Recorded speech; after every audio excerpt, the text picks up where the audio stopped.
Olá, começamos agora mais um Frente a Frente. Hoje aqui comigo novamente, o senhor Antônio Carlos Gouveia, diretor-presidente do Detran de Alagoas e presidente da Associação Nacional dos Detrans há 4 anos.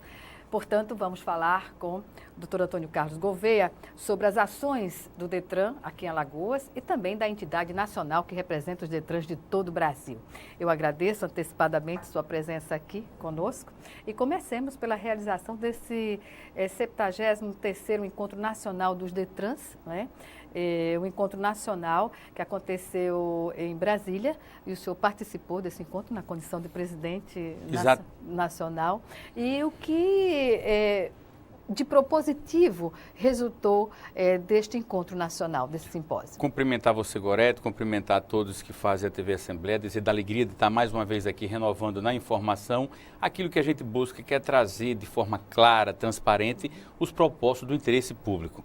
Cumprimentar o presidente da Casa, deputado Luiz Dantas, dando conta e cabimento que fez uma gestão diferenciada pelo zelo que a Assembleia tem sido conduzida, cumprimentar os senhores deputados e dizer do papel que a TV Assembleia tem para o nosso Estado e para o país, trazendo em entrevistas, em matérias extremamente elucidativas, uma forma de aproximar a população da notícia e da informação e a você os destaques de relevo por tudo que você representa para o jornalismo e essa repórter diferenciada que eu me submeto com muita alegria de fazer uma entrevista sobre o seu comando e sobre a sua coordenação. Obrigada. Justificar que o Encontro Nacional dos Detrans, ele busca justamente essa palavra chamada integração.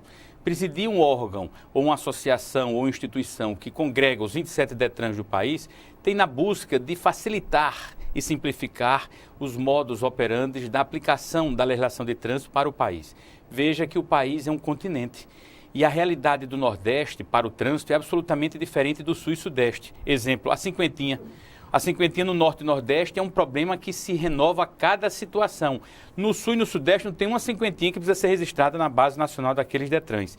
Como isso, nós temos o exame toxicológico, que é uma obrigação e necessidade no Sul e Sudeste, e no Norte e Nordeste com menos importância. E trabalhar um conceito de integração, onde existe essa divergência, para não dizer disparidade entre propósitos, não tenha dúvida que é um papel estratégico da Associação Nacional dos Detrans, onde nós estamos trabalhando sobre o eixo, inclusive, de uma nova modificação do Código de Trânsito Brasileiro. Fazem 20 anos que o Código de Trânsito Brasileiro está em voga. Mas caducou em alguns aspectos? Muitos, porque o mundo moderno, nesses últimos 10 anos, evoluiu bastante. Hoje, se nós ligarmos a televisão, nós já ouvimos propaganda de carros inteligentes. Aquele carro que você aperta no botão, ele consegue estacionar só. E hoje há um desinteresse muito grande do jovem condutor para a primeira habilitação. Como assim? Me recordo que há menos de 10 anos atrás, ou 15 anos atrás, o cidadão fazia 18 anos, no outro dia ele já estava buscando a sua CNH para ter o automóvel como dirigir. E a perplexidade que nos justifica hoje é que talvez pela facilidade que tem um Uber, pela facilidade que tem o cidadão hoje de se locomover, ele perdeu o interesse pelo carro, porque o jovem de 18 anos, ele busca mais como atrativo ou como realização um telefone de última geração, uma viagem ao exterior, qualquer conceito menos um carro, porque ele sabe que o carro vai trazer para ele despesa, quer seja na taxa anual vinculado ao IPVA e licenciamento, quer seja nas multas que são decorrentes do próprio trânsito. Então, esse desinteresse fez com que muitos dos jovens perdessem ou reduzissem esse número de habilitados no país. Então, tudo isso, nos encontros nacionais dos Detrans, nós buscamos alternativas, inclusive, de entender como pode ser para facilitar justamente o que a gente chama de um trânsito seguro.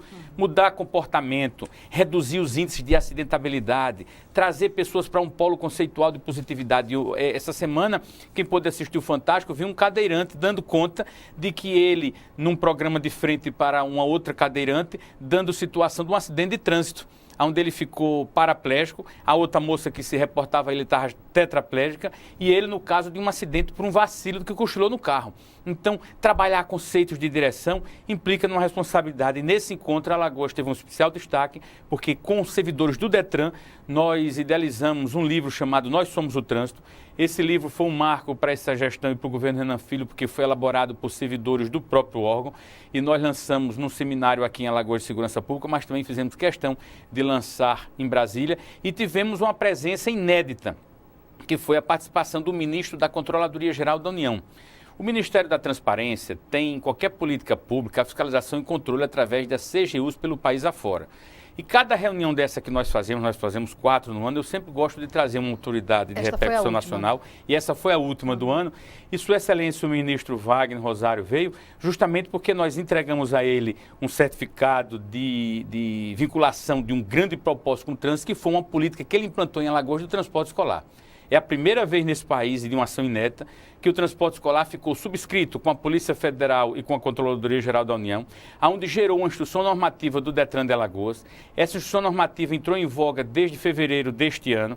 Nós precisamos, inclusive, criar um ambiente conceitual de mais controle, porque não é uma política do Detran de Alagoas. Controle e fiscalização. Exatamente, dando conta de que o Detran ele é um órgão somente que chancela a vistoria daquele carro e é um órgão que faz um controle. Tanto assim que quem fiscaliza são os órgãos de controle, ou seja, o Ministério Público. E no âmbito das capitais também. Não, aqui só tem Alagoas. Hoje em dia, a gente está com esse projeto piloto em Alagoas, a ideia é repercutir no próximo ano para os outros estados da federação. Mas foi um exemplo extremamente exitoso. Vanguarda, né, Alagoas? Não tenha dúvida. E sempre criar uma política pública com interesse público focado nas pessoas é um motivo de realização. E não adianta um órgão de trânsito querer fazer sozinho. Por isso que a participação do ministro naquele encontro foi justamente importante para que o ministro desse o cabimento, representando as Controladoria Geral do país inteiro, qual foi o foco e qual foi o objetivo e quanto de êxito veio nesse projeto.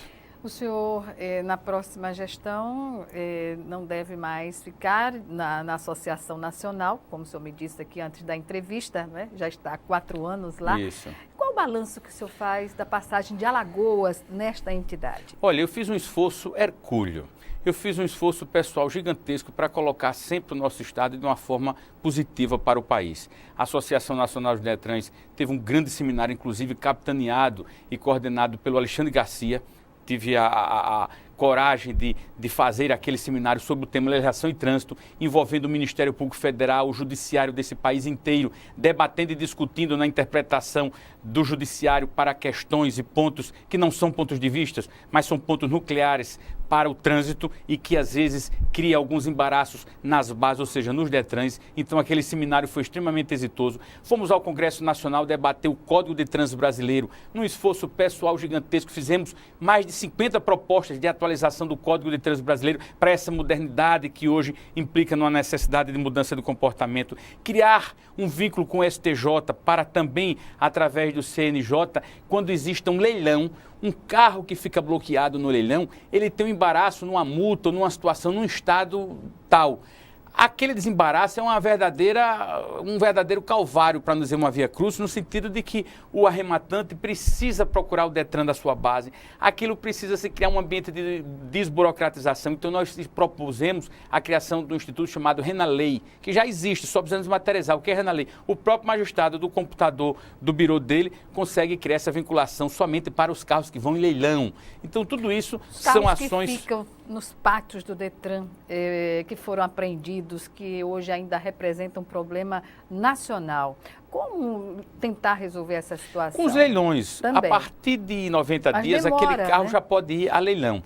A grande dificuldade é que o processo de leilão ele tem um desembaraço preliminar que precisa ser executado. Agora, muito mais do que a burocracia, são os bloqueios judiciais.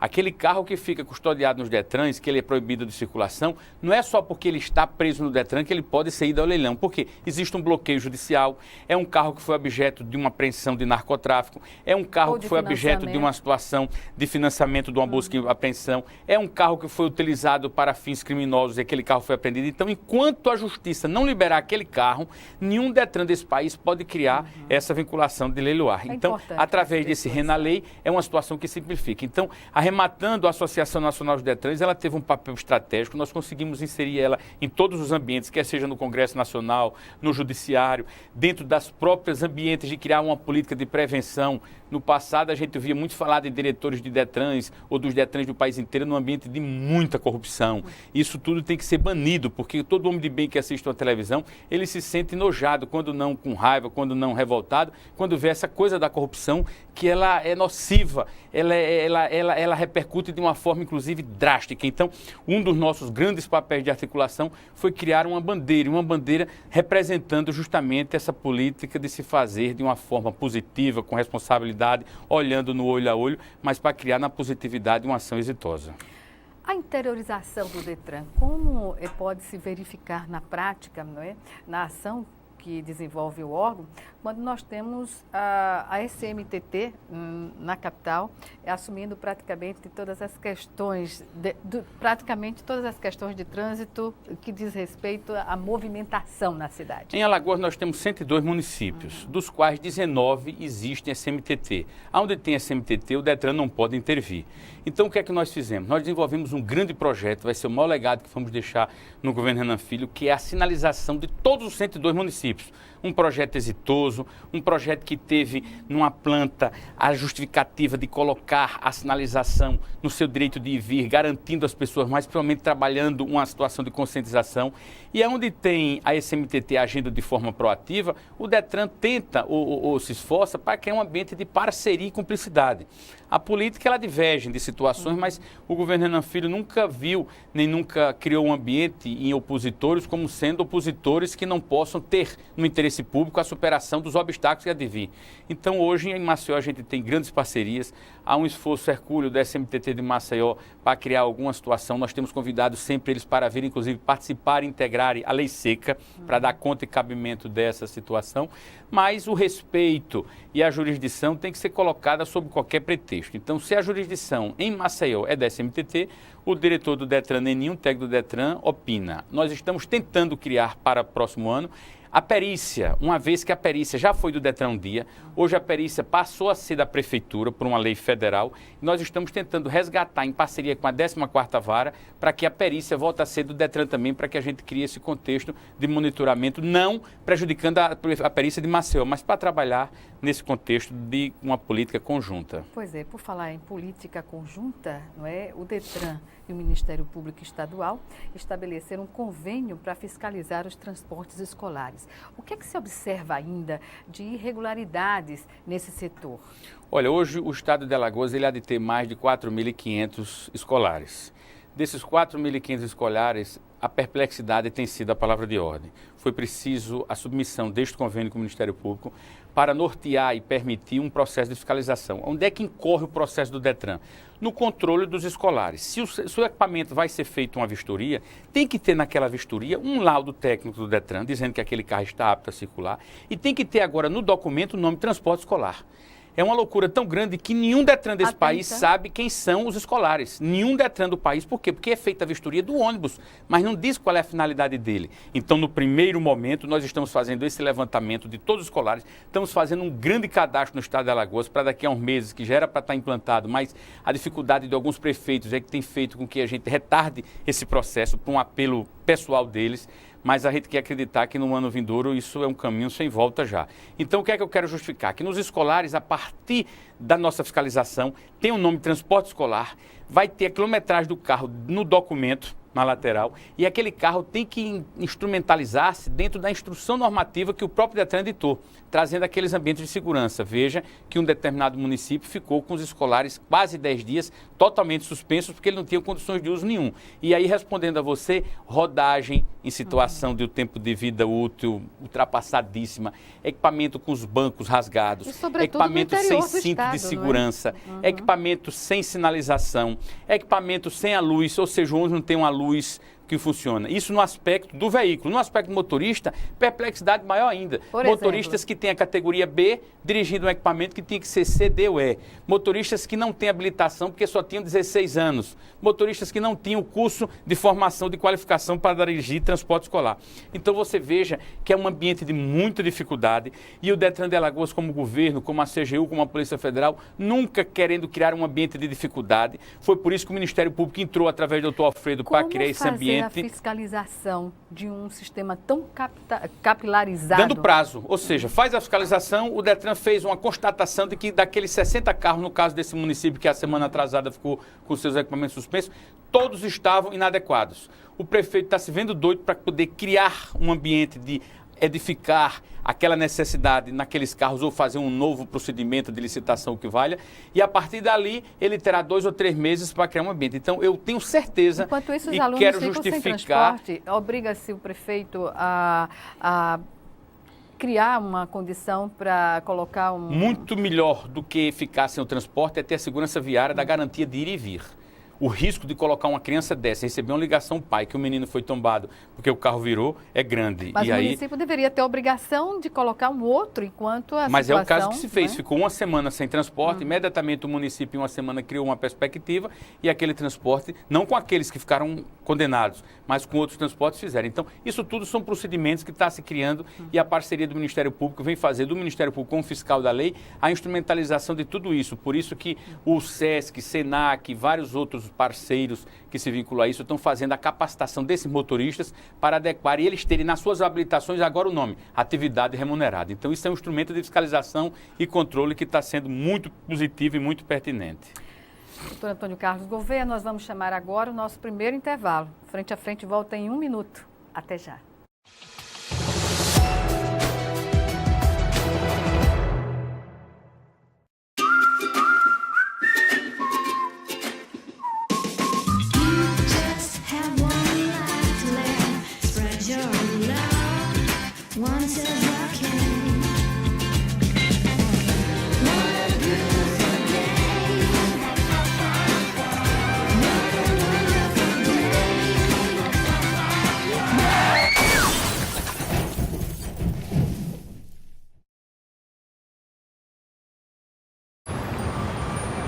Quando fiquei sabendo que tinha tuberculose, imaginei, é o fim. Mas logo descobri, tuberculose tem cura. Se parar o tratamento, a doença pode voltar, mais forte. Família, amigos, profissionais de saúde, todos juntos contra a tuberculose. É bom saber que eu não estou sozinho. Em caso de tosse por mais de 3 semanas, procure uma unidade de saúde. Pode ser tuberculose e o tratamento precisa ser feito até o fim.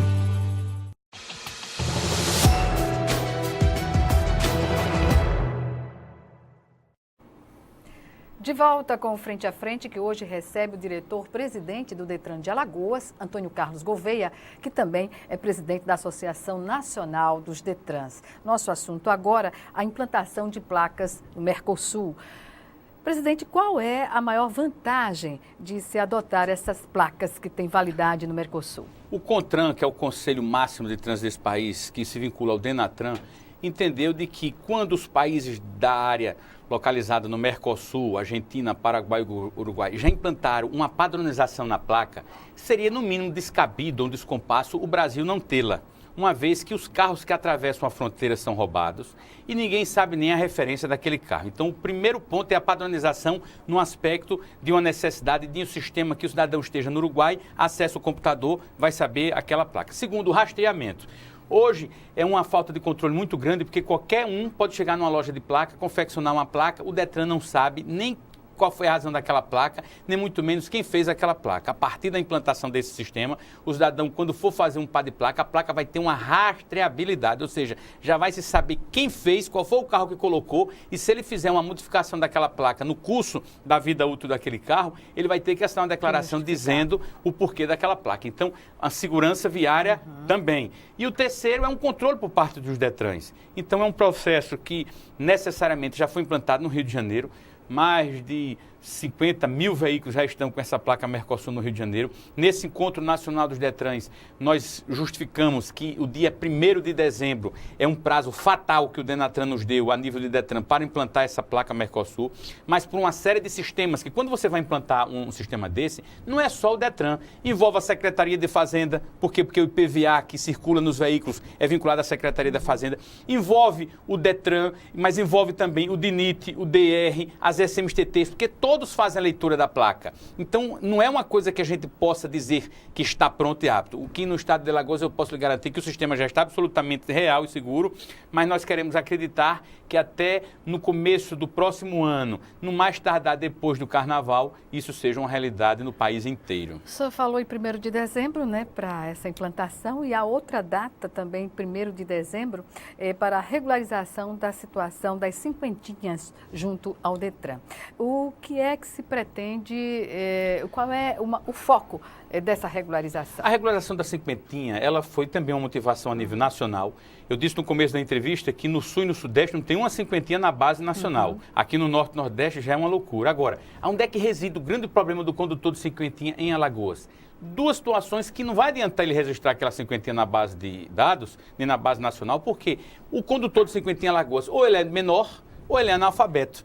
E as duas condições, ela não permite o acesso a você dirigir, porque a condição de você ser maior de 18 anos é que lhe dá o direito de você ter uma carteira de motorista. E a condição de você ser alfabetizado é que lhe dá o direito de você ter uma carteira de motorista. Isso se constatou essa realidade nas blitz? Isso se constatou não só nas blitz, como em várias reuniões que eu fiz nesse estado inteiro. Eu coloquei mais de 800 pessoas no Clube dos Fumicultores em Arapiraca e perguntei quem é analfabeto. Uma grande maioria levantou a mão. Quem necessariamente tem menos de 18 anos, a outra maioria levantou a mão. Do que eu estou falando aqui? Porque se a gente for colocar, nenhum de vocês vão poder ter a carteira de motorista. E a condição de antes registrar a cinquentinha é ter a carteira de motorista. O menor que for flagrado dirigindo uma cinquentinha, o pai vai responder criminalmente. Por quê? Porque nós criamos todo um ambiente de parcimoniosidade. Todos os prazos, todas as tolerâncias exigidas ou possíveis que a gente pode ter feito, a gente colocou. Agora é uma decisão do Denatran. O Denatran disse o seguinte: a partir de 1º de dezembro para Alagoas, porque para o resto do país já foi desde o dia 31 de março desse ano. Nós conseguimos uma tolerância desses meses, num aspecto que eu fui pessoalmente ao Denatran, fizemos uma ligação com o presidente da Denatran, entramos em várias rádios para criar um ambiente de que o alagoano tivesse tempo de se adequar. Tem um projeto de lei que está tramitando aqui na Assembleia, se não está tramitando, já deve ter tramitado, onde dá isenção das taxas vinculadas à cinquentinha do primeiro emplacamento, da primeira vistoria, o que for, ainda que seja um valor pequeno de 200 ou 150 reais. Porque se mas questionava é uma com razão situação... o valor desse mas emplacamento, a né? grande confusão é o seguinte: 2 caminhos o Detran fez. Não vamos permitir esquentar equipamento roubado. Então, assim que o cidadão chega no Detran para registrar uma cinquentinha, ele vai assinar uma declaração dizendo: eu, fulano de tal, declaro sob as penas do artigo 299 que a origem desse equipamento é lícita. Porque se amanhã for fruto de um BO pública, né? e for fruto de uma justificativa de que aquele carro foi roubado, quando eu me refiro ao carro, quer dizer, a cinquentinha, ele vai responder criminalmente. E o outro ponto é que a partir de 1º de dezembro, as blitz vão pedir a carteira de habilitação do cidadão e vão ver se ela está registrada. Se ela não estiver registrada, ela é recolhida. Se o cidadão não tiver a carteira de motorista, ele vai ter que ficar na beira do asfalto esperando que o pai ou algum condutor habilitado venha buscar a cinquentinha para levar o equipamento para casa. Pois é, falamos sobre os menores e quanto aos analfabetos. Um esforço enorme do Detran motivou uma turma chamada EJA, Educação de Jovens e Adultos, que a Secretaria da Educação muito bem faz. O grande problema é o seguinte: foi um processo que a gente deu motivação, criamos um estímulo por esse estado inteiro, e aí o cidadão fazia, vou dar um exemplo aqui, seu Severino, ele servente de pedreiro, faz 50 anos que eu sou servente de pedreiro, vou agora estudar nada, eu só conheço as letras A, E, I, U. Eu digo: mas companheiro, você tem que estudar, porque a condição de você ter a carteira se fala numa ACC, Autorização para Conduzir Ciclomotor. A única diferença dela para a carteira de motorista, categoria A, que é moto, é só o número de horas que é menor, mas ele tem que ter uma noção básica daquilo. Então, infelizmente, a turma de EJA foi pouco procurada porque eles achavam que os 6 meses para o curso não daria cabimento dele ter aula. No entanto, já se passou mais de 6 meses e algumas pessoas tiveram sim as suas carteiras. Teve um cidadão que chegou lá no Detran, chorou mostrando a carteira de motorista, porque disse: olha, doutor, foi preciso ter esse negócio dessa cinquentinha para eu agora ter a minha carteira. Com essa minha carteira eu estou tendo dignidade, estou tendo mérito. Então, tudo isso é uma política pública que precisa as pessoas quererem para que ela seja exitosa. CNH social. Há projeto nesse sentido? Não, houve aqui na Assembleia uma aprovação. O governo do Estado, quando fez o levantamento, tem que modular, ou seja, insere uma CNH social para aquele que esteja necessitando do mercado. Às vezes, quando se fala em CNH social, o Detran vai dar carteira de graça. Veja só, uma carteira de motorista hoje tem um custo de R$ 1.450 a R$ 1.500. O Detran, a única receita que o Detran tem dessa carteira está em torno de R$ 180. Tudo mais o Detran vai ter que pagar na implantação do CNH social. A clínica que o cidadão vai fazer exame, ela não vai fazer de graça, ela cobra. Então, aquele exame da clínica que está em torno de R$ 350 hoje, a consulta médica dentro do próprio oftalmologista, alguém tem que pagar e essa conta ficará para o Detran. A autoescola, um custo operacional de um centro de formação de condutores de uma autoescola hoje é no mínimo R$ 800, porque ali ele tem secretária, tem carro, tem combustível, tem vários equipamentos que instrumentalizam essa formação. E aí, quando nós fizemos o levantamento da CNH social, o Detran ia ter que bancar por cada pessoa, R$ 1.100, já que a carteira está em torno de R$ 1.300, R$ 1.200. Ora, se o Detran vai bancar R$ 1.100, nós temos que ter a responsabilidade de não colocar isso de uma forma ampla. Naquela perspectiva que foi aprovado, dava cabimento de que toda pessoa que tenha 18 anos e esteja desempregado vai poder ter a CNH social. Era uma verdadeira loucura, porque o filho do rico só bastava estar desempregado, que ele chegava lá e dizia, estou desempregado, ia ter a CNH e o Estado bancando por isso. Então, nós modulamos esse projeto para fazer uma perspectiva de inserção. Vamos colocar quem tinha direito à CNH social, o que precise comprovadamente do emprego, da habilitação, o que vai trabalhar de motoboy, quer dizer, então, o que a renda familiar não ultrapasse 2 salários mínimos. Então, são esses critérios que o projeto está sendo modulado para que esse ano de 2019 possa ser novamente apreciado e aprovado por essa Casa Tavares Bastos. A situação da tecnologia, não é, que vem para facilitar a vida de todos nós, e de vez em quando, isso não ocorre só com o Detran, mas quando ocorre no Detran, isso causa um problema generalizado no JAS, nas clínicas, né, que prestam serviço ao Detran na emissão da carteira. Ficar fora do ar, não é? O site do Detran, numa segunda-feira, por exemplo... Tragédia. Pois é. E como resolver essa situação? A justificativa é justamente que o Detran, ele tinha, quando nós assumimos em 2015, 9 serviços na internet. Hoje tem 46. Só que o Detran não tem autonomia no sistema de informática que gera e operacionaliza esse processo, porque nós dependemos do órgão chamado ITEC, que é o órgão de tecnologia do Estado. Então, nós repassamos em torno de R$700 mil por mês ao ITEC, para que com esses R$700 mil que nós repassamos ao ITEC, o ITEC possa monitorar todos os serviços que necessariamente instrumentalizam hoje o funcionamento do órgão. O que depende hoje é que o ITEC funcione de uma forma operacional, não depende de nós. Quando o sistema cai do ar é verdadeira tragédia, mas isso funciona em banco, funciona até naquela porta de banco. Uma vez eu achei interessante que uma pessoa ficou presa naquela porta porque faltou luz e não sei o que foi que aconteceu, que a porta não saía, a mulher aos gritos lá no meio e tal. Então, hoje, essa conectividade, ela cria também uma perspectiva, mas o ITEC tem criado um ambiente, inclusive, para uma fibra óptica mais avançada. O ITEC me garantiu e a nós foi assegurado de que vai criar uma perspectiva, inclusive, de fazer um backup de todas essas informações, porque o ITEC subsidia hoje o Tribunal de Justiça, parte dele, o Ministério Público, a Secretaria da Fazenda, o Detran. Não uma situação isolada só do Detran, é uma situação do Estado todo. Não sei nem como é aqui na Assembleia. Então, tudo isso depende de uma instrumentalização, mas o que eu posso lhe dizer, Gorete, é que isso não é a regra. Isso são situações de exceção, mas quando o sistema cai, não há outra coisa senão esperar. Pois bem, no que diz respeito ao aumento do valor da CNH, que foi por meio dos exames médicos e psicológicos, né, que teve uma incidência maior no custo da carteira. O que foi que se levou em conta? O Detran de Alagoas, por causa de uma situação que a gente chama de livre comércio, o Ministério Público modulou isso, nós não podemos intervir. Se você for no CFC, você vai ver que o CFC ele cobra lá R$700, R$800 para ter aquela parte dele, segregando a parte da consulta médica e segregando a taxa do Detran. Se você for no CFC, de repente ele já cobra R$1.200. O livre comércio não permite que se crie um ambiente de cartel, que se crie um ambiente de vincular, diferentemente das clínicas médicas, que ela tem que criar um ambiente de padronização. E aí os donos de clínicas colocam que fazia mais de 4 anos que não tinham nenhum ajuste, dando conta de que o salário mínimo subiu, as obrigações decorrentes daquelas atividades também subiu, e eles atualizaram essa planilha. Eu não me lembro agora nem sei o que isso representa. Suspendeu a contratação de algumas clínicas também, né? Veja só, o que é que acontece? Quando a gente cria uma perspectiva de funcionar, e eu disse no começo da entrevista que houve uma redução enorme da primeira habilitação, e nós fazemos lá uma situação de rodízio.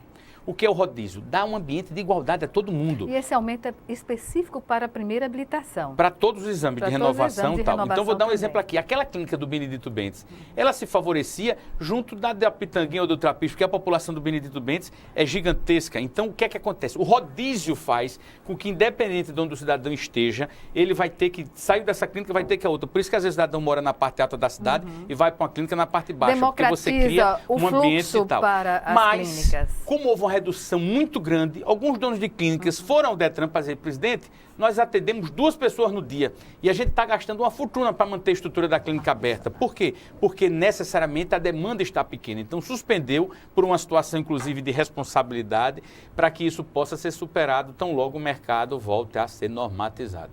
Pois é. E normatizar já se tem uma previsão de tempo? Veja, depende de como o mercado, como se comporta.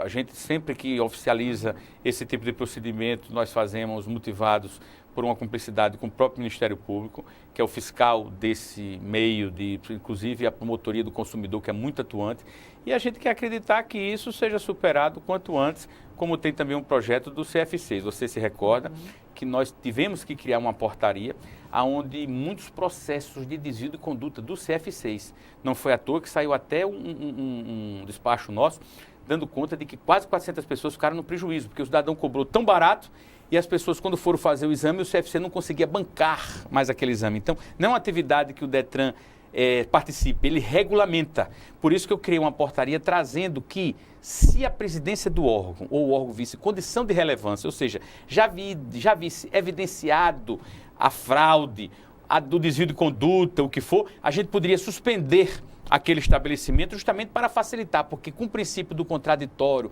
da ampla defesa, isso às vezes passa meses, anos, quando não o cidadão vai à justiça e busca uma decisão judicial determinando o retorno dele àquele credenciamento ao Detran. Então, criar um ambiente de transparência também precisa ter essa cumplicidade de uma forma positiva, para que a gente veja que toda causa gera o efeito, e o efeito que a gente quer é simplificar a vida do cidadão, facilitando o serviço do Detran, bons propósitos. O senhor acredita que a população hoje, qual seria a impressão que tem o alagoano sobre a instituição Detran? Olha, eu não posso avaliar. Que já passou, não é? Eu posso só fazer uma constatação do esforço que eu fiz pessoal. Colocar uma placa na porta do órgão dizendo diga não à corrupção, tem que ter a vida limpa, tem que ter o olho no olho com o alagoano e dizer, olha, isso aqui já foi alvo de muita safadeza, era diretores saindo presos, era servidores tendo esquema lá dentro de todo jeito, e a gente não pode permitir, porque quando a gente fala, chega a nos dar raiva, para não dizer tristeza, de como alagoano que sou, ver uma verdadeira loucura que era um ambiente daquele. Então, a maior responsabilidade que eu tive foi que criar ali um ambiente de gente de bem, honesta, que trabalhe, que valorize, que seja valorizado, sem permitir qualquer vulnerabilidade. Desafio aqui faz 4 anos que ninguém noticia safadeza ali no Detran, porque a gente conseguiu colocar isso com muita força e jamais eu conseguiria se não tivesse a cumplicidade da polícia, dos órgãos de controle, para criar esse ambiente de positividade. A própria placa na porta do Detran já tem um simbolismo de referência, de dignidade. Não foi à toa que aquelas 10 medidas contra a corrupção, o Ministério Público Federal premiou o Detran de Alagoas como sendo o único órgão que tinha conseguido mais de 2.800 assinaturas que foram ao Congresso Nacional para tornar o crime de corrupção como um crime hediondo. Então, trabalhar conceitos de positividade, mas num esforço pessoal, é justamente isso. Então, a avaliação aqui, no meu caso, é com muita humildade, só dizendo ao alagoano que eu não fiz mais do que a minha obrigação, que eu não fiz mais do que o sentimento de zelar como alagoano que sou, para que a instituição Detran funcionasse de forma transparente e com responsabilidade. Diretor Antônio Carlos Gouveia, nós vamos chamar agora o nosso segundo e último intervalo. Já já estaremos de volta.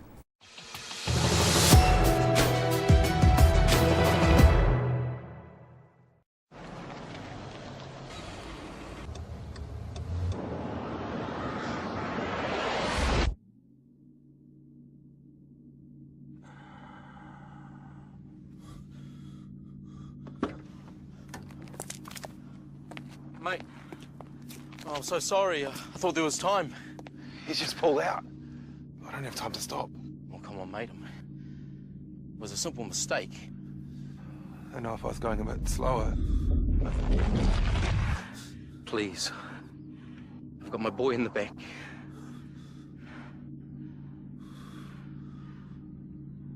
I'm going too fast. I'm sorry.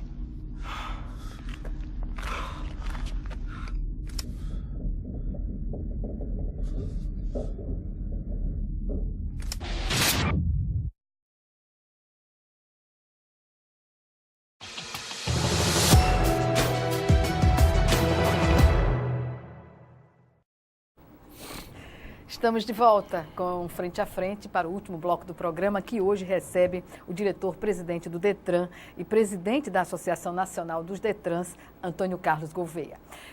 Presidente, o que dizer do aulão preparatório para condutores que tem sido realizado pelo Detran O Detran, veja só, para a perplexidade minha, desde quando nós assumimos, o número de reprovados na banca examinadora do Detran era de 60%, caiu para 50% e hoje está em 43%. É um número gigantesco.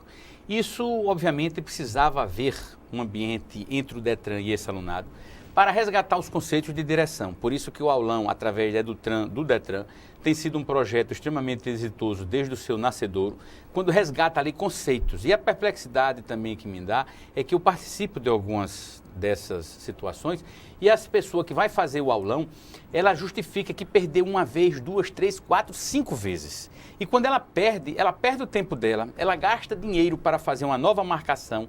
A marcação está hoje com quase 2, 3 meses pelo número reduzido de servidores. Não pode ser feito se não for por servidores habilitados. Nesse contexto, o servidor tira férias, um adoece. Tem uma série de situações que é tragédia quando se reduz. Olha que nós conseguimos interiorizar essas provas, então tem sido muito interessante. Fazemos em Delmiro Gouveia, fazemos em Nunes Palmares, fazemos em Maragogi, fazemos em São Luís, quer dizer, tudo isso para criar um ambiente da capital.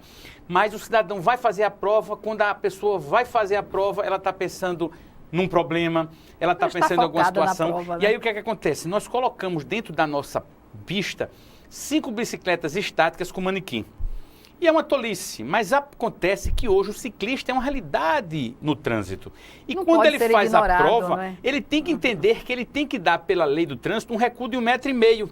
E aí, quando ele não dá o recuo de 1,5 metro, ele perde pontos.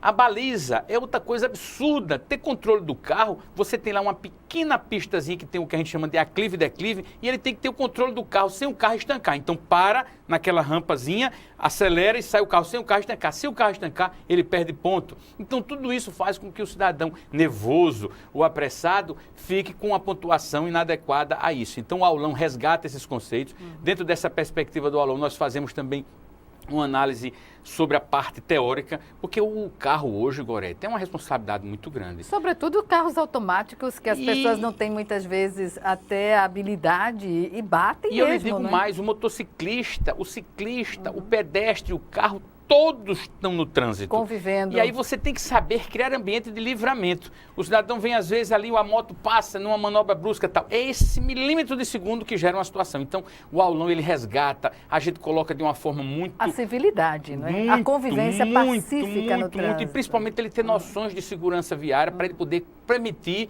o livramento. Veja que a lei seca tem sido um instrumento real disso. O tenente Emanuel, com a sua equipe, tem feito um trabalho diferenciadíssimo com um projeto chamado Amigo da Vez, que vai no bar, para a música, entrega uma camisa dizendo quem vai deixar de beber vai receber essa camisa. O cidadão acha que é só aquilo ali. Mas os índices, melhor dizendo, de acidentes não param de crescer. E a gente observa que na Avenida Fernandes Lima, Durval de Cos Monteiro, no horário do rush, se você que está dirigindo um carro não fizer a opção por uma faixa e ficar nela, você corre o risco de bater a qualquer momento num ciclista, porque as manobras são arriscadíssimas. As pessoas hoje trabalham de uma forma muito acelerada. Todo mundo vive angustiado com tempo, com pouco tempo e tal. E quando a gente fala de trânsito, a gente não pode brincar com coisa séria. Uma criança foi atropelada na porta do Madalena Sofia, no ano de 2016, e todo dia aquele menino atravessava pela faixa azul para tomar o carro do pai no outro lado da Tomás Espíndola. Naquele dia ele foi morto, naquele dia ele foi atropelado. E o cidadão que atropelou ele, ao chegar na delegacia de polícia e fazer uma justificativa, ele disse que estava com pressa, porque tinha uma reunião na Avenida Rota. Então nós não podemos banalizar, nem podemos trabalhar com a seriedade que o tema vincula. O Firma é um tetraplégico e está numa cadeira de roda, fruto de um atropelamento de 1 milímetro de segundo, onde ele dizia, de uma forma muito ampla no Detran, que todo mundo deixou ele lá, numa situação sozinho, só ficou a mãe, porque a mãe tem que colocar uma sonda pela uretra dele para expelir o rim, a urina que ficava condicionada no rim.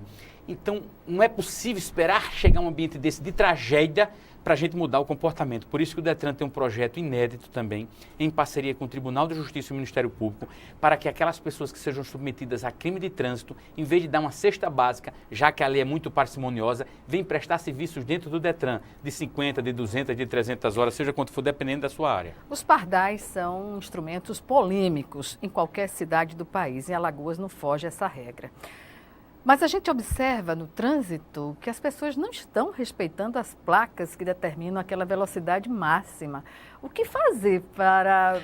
A conscientização, né, Gorete? Pois é. Eu acho que a conscientização é o que impõe de maior justificativa para a mudança de comportamento. Eu posso lhe dizer com muita alegria que nesse trabalho ostensivo que todos que fazem a segurança viária, mas em especial se destaque a Lei Seca e as abordagens das blitz, criou para Maceió uma redução gigantesca. Para você ter uma ideia, nos últimos 4 anos nós fizemos o plano de segurança viária para o motociclista. O estado de Alagoas economizou. Se tinha economizado R$1, não representava nada, porque eu não estou falando na situação da cifra, eu estou falando das pessoas. Mas economizou mais de 240 milhões entre as unidades de emergência, evitando acidentes. Isso foi um estudo feito em parceria com 25 instituições de ordem públicas e privadas, onde esse projeto é um projeto exitoso. Nós começamos na cidade de Arapiraca e ramificou para o resto do estado. Que balanço o senhor faz sobre o seminário com o tema Efetivação do Sistema Único de Segurança Pública nas Ações e Políticas de Defesa Social aqui em Alagoas, realizado este mês aqui na sede do DETRAN? A Lei Federal 13.675, ela regulamentou a necessidade de uma integração. E ela traz a integração com letras garrafais entre estados, União e municípios. Então, tudo isso é uma política de segurança pública voltada na paz social e voltada em políticas de articulação, que é aquilo que o governo Renan Filho tem feito. E o DETRAN está inserido no contexto da segurança pública. Então, numa parceria inédita, Conselho Estadual de Segurança Pública, a DESG e os órgãos de segurança, realizamos esse seminário que teve um êxito gigantesco, porque ele superou a expectativa. Em que aspecto? Nós tivemos mais de 500 pessoas somente vinculadas à área da segurança pública. Nós tivemos a participação trabalhando conceitos amplos, como o delegado Leandro Daiello, o maior delegado que já existiu na Superintendência da Polícia Federal, quando começou a Lava Jato, onde ele começou a prender todos esses bandidos do colarinho branco, vinculado a uma necessidade, inclusive mostrando nesse seminário como a corrupção se vincula ao crime organizado, porque quando o cidadão vai pegar a bola, vai pegar o dinheiro, aquele dinheiro não aparece do nada, então vem da onda do crime organizado, para poder criar um ambiente que se vincula a essa necessidade de haver a integração, porque com a integração você evita várias situações.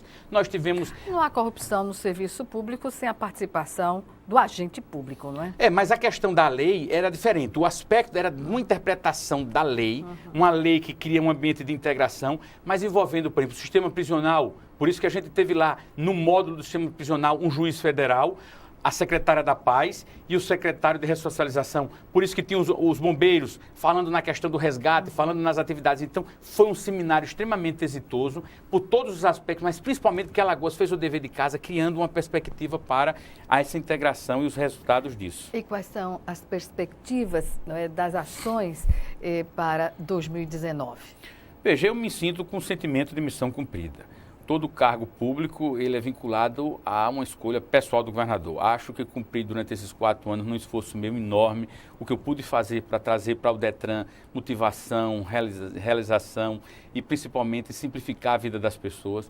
O governador, obviamente, agora eu acho que é interessante até essa oxigenação, mudar as pessoas que estão impostas assim para justamente trazer mais motivação. O meu apego é zero, porque eu faço tudo de uma forma intensa enquanto estou nessa atribuição como advogado.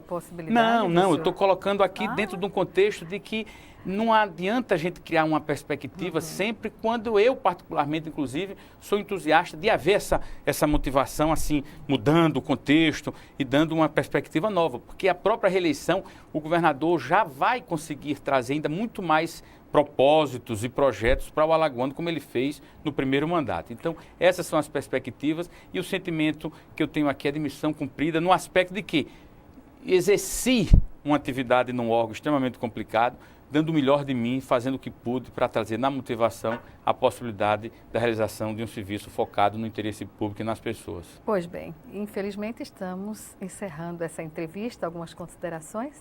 Só agradecer, cumprimentar novamente a você, reiterar que o ano de 2019 seja um ano de muitas bênçãos a você, que continue colecionando vitórias, fazendo do seu trabalho e do seu mister uma motivação sempre de trazer informação e notícia. Cumprimentar aos deputados, que essa nova legislatura já venha com força total, que o governador Renan Filho continue sendo esse cidadão focado nas pessoas, trabalha 24 horas pensando nas pessoas com zelo, com determinação, para que todo o povo alagoano usufrua de uma política pública sadia, exercendo sempre no seu direito a garantia daquilo que a gente mais busca, que é a transparência e a responsabilidade.